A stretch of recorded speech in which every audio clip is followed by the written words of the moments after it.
Halo teman-teman, kami dari kelompok 1 Industri Stroberi. Kelompok kami terdiri dari Saya Miguel. Saya Afia. Saya Rachel. Saya Nathan. saya Leon. Saya Sharon.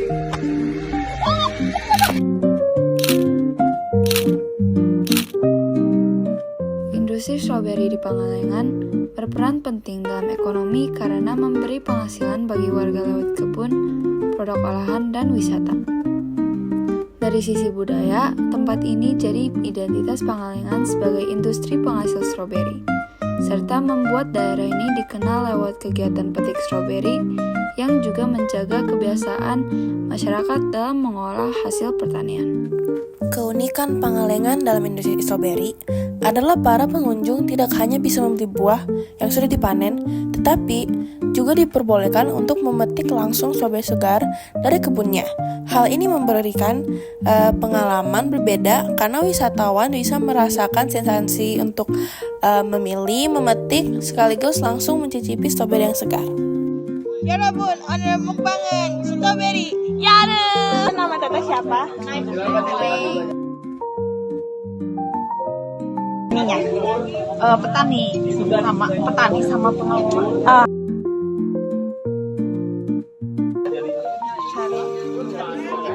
Dari untung ya. Ada pengaruh juga. Jadi kan setiap bulannya ada pemasukan keluarga. Iya, kan di sini teteh masuk wisata, jadi ada pemasukan. Buat kayak kan kalau ada nanti 17 Agustus kan kayak 17 Agustus nanti juga ada yang kesini buat minta donasi gitu. Jadi kan kita usahanya di wisata nih, jadi ada rezeki kita ngasih orang gitu. Di dalam industri ini, yaitu kebun stroberi, kita saat datang bisa melihat bahwa ada kebun yang luas yang dipenuhi oleh tanaman stroberi. Dan di dasar dari kebun tersebut ada warung yang menjual makanan dan aneka minuman. Lalu saat kita naik ke atas, kita melihat bahwa ada beberapa orang, yaitu petugas atau petani dari stroberi yang sedang mengurus stroberi-stroberi tersebut dengan membersihkan jalanan yang ada di kebun dan memperhatikan pertumbuhan stroberi. Untuk petani stroberi, mereka membantu dalam perekonomian di sana karena mereka mengurus stroberi hingga besar dan siap dijual untuk konsumsi. Seperti yang sudah dijelaskan oleh Teteh Eneng sebagai petani sekaligus pengelola di industri stroberi tersebut, Teteh Eneng bersama rekan-rekan di warung yang berada di sana adalah pengelola dan petani di industri stroberi yang selama ini memelihara tempat industri stroberi tersebut.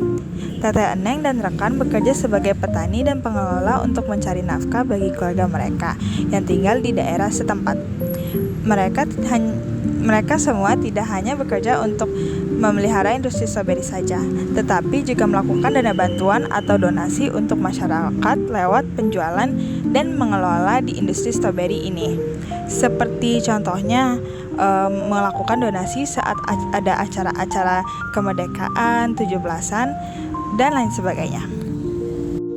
Terdapat manfaat ekonomi bagi masyarakat, seperti meningkatkan akses layanan Republik untuk membantu kebutuhan manusia agar bisa semakin dikembangkan untuk membuat hidup masyarakat lebih enak.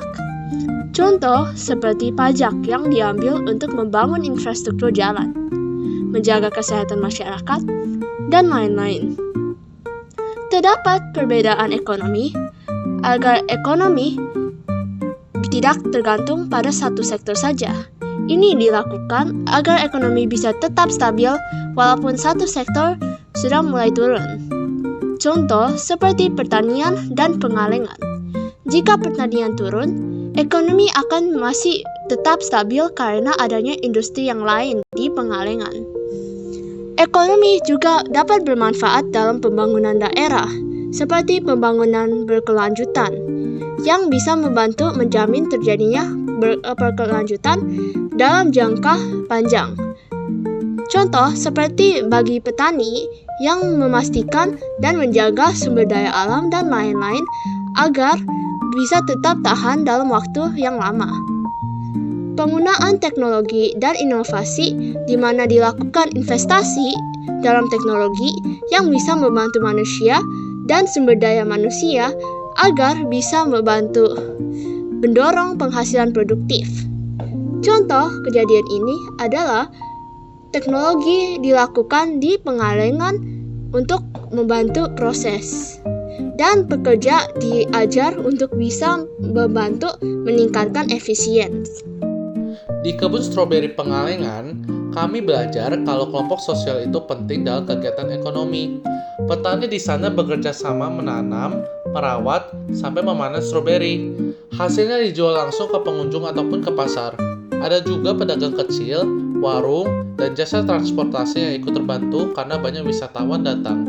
Jadi, kegiatan ini membuat masyarakat saling bergantung dan sama-sama mendapatkan keuntungan. Dari sini terlihat kalau kerjasama dan gotong royong sangat dibutuhkan agar usaha tetap berjalan. Untuk pembangunan yang lebih baik, kebun stroberi bisa membuka operasi supaya harga dan penjualan lebih stabil. Bisa juga dikembangkan agrowisata, misalnya wisata edukasi tentang cara menanam stroberi. Selain itu, perlu disediakan fasilitas umum seperti toilet dan tempat istirahat agar pengunjung lebih nyaman. Hasil stroberi juga bisa diolah jadi selai, jus, ataupun kue supaya nilainya lebih tinggi. Kalau dipromosikan lewat media sosial, pasti makin banyak orang datang. Dengan begitu, kebun stroberi bisa terus maju, ekonomi warga meningkat, dan kelompok sosial di masyarakat makin kompak. Sekian dari vlog kami. Semuanya semoga berkati.